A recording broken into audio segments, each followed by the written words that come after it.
আমার মামাতো বোনের অন্নপ্রাশন ছিল। সেগুলো টুকটাক আজকে ক্লিপে শেয়ার করব। সেই সাথে কি সুন্দরভাবে যজ্ঞ অনুষ্ঠান হলো সেটাও শেয়ার করব। হ্যালো গুড পিপল, কি অবস্থা সবার? আমরা আজকে একেবারেই সকাল সকাল উঠেছি, 6:45 হবে। উঠেই স্নান করে নিয়েছি, কোনো জিনিসই যাতে মিস না যায় সব দেখতে পারি এই জন্য। যজ্ঞ কিভাবে হয় এর আগেও দেখেছি, কিন্তু একেবারে প্রথম থেকে দেখা হয়নি কখনো। চলো আজকে তোমাদেরকেও দেখাই। সিলেট ইস্কন মন্দির থেকে প্রভুরা গিয়েছেন আর ওনারাই পুরো অনুষ্ঠানটা সম্পাদন করেছেন। শুরুতেই জায়গা পরিষ্কার করে ইট দিয়ে এগুলা সাজাচ্ছিলেন। অন্যদিকে আরেকজন প্রভু পাতিলের মধ্যে স্বস্তিক চিহ্ন আঁকাচ্ছিলেন। আই থিংক এগুলা সুজি ছিল, আর সুজির মধ্যে বিভিন্ন কালার দেয়া হয়েছে যজ্ঞে আলপনা করার জন্য। আর এদিকে মাটি দিয়ে পুরোটা লেপা হচ্ছিল। অন্যদিকে রান্নাও বসানো হয়ে গেছিল। ওনারা এক একজন এক একটা কাজ করছেন খুবই সুন্দরভাবে গুছিয়ে। তারপর যজ্ঞের মেঝেতে এই সাদা কালার গুলো দেওয়ার পর উপরে আলপনা শুরু হলো। আলপনার পুরো প্রসেসটা দেখতে এত ভালো লাগছিল কি যে বলবো।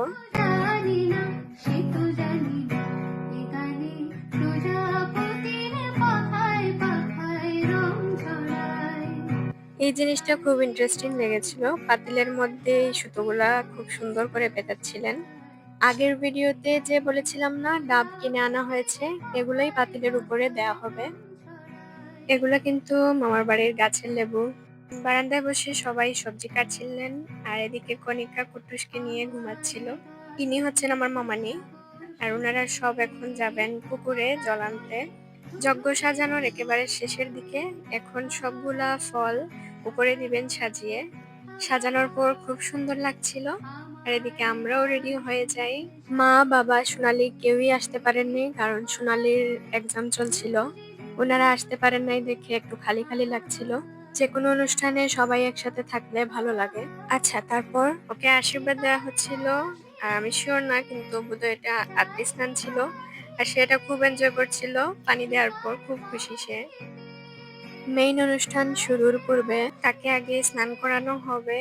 তো স্নান করানোর জন্য একটা বোলে অনেকগুলা ফুল দেওয়া হয়েছে। আর এই দেখো আমার বোনুটা কুচু কুচুটা। স্নান করা শেষে কণিকা তাকে সাজাতে নিয়ে চলে যায়। এখন শুরু হবে পুজো। বড় মামা আর মামা নিয়ে এসে বসেছেন, আর আমরাও সবাই বসেছি যজ্ঞ দেখতে। যজ্ঞ অনেক সময় ধরে চলেছে। কুট্টুসকে সাজিয়ে আনা হয়েছে।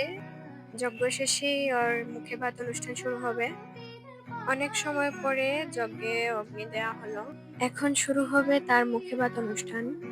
আমরা সবাই জড়ো হয়েছি, তাকে বসানো হয়েছে। তার সামনে অনেকগুলা খাবার দেয়া হয়েছে। এখানে অনেকগুলা নাম লিখে দেয়া হয়েছে। এখান থেকে তার নাম সিলেক্ট হয়েছে রিমঝিম। কণিকা তাকে বাতাস দিচ্ছিল, কারণ তার গরম লাগলেই সাথে সাথে কান্না শুরু করে দেবে। তারপর তার মুখে খাবার দেয়া হলো। পায়েস খাওয়া পর্যন্ত সে ঠিকঠাক ছিল, একজন একজন করে পায়েস খাইয়েছেন। কিন্তু সবার লাস্টে যেই না খিচুড়িটা মুখে দিয়েছেন সেই তো শেষ। হয়তোবা ঝালে সে আর খেতে পারেনি। আর কান্না যে শুরু করেছে, আর তো কান্না বন্ধ করে না। সবশেষে সবাই তাকে গিফট দিচ্ছিলেন।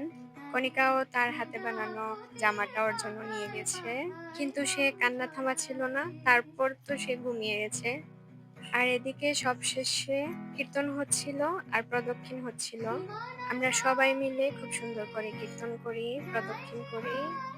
এখানে অনুষ্ঠানের সমাপ্তি হয়, তারপর সবাই মিলে খাওয়া দাওয়া শুরু হয়। আমরাও পরে বসে যাই খেতে। খাওয়া শেষ করে এখন কুট্টুসের শুট হবে। এখন একটা ঘুম দিয়ে সে খুবই কাম ছিল, একদমই কান্না করছিল না। তারপর সুন্দর করে ওকে সাজিয়ে ভালোভাবে ওর ভিডিও করা হয়।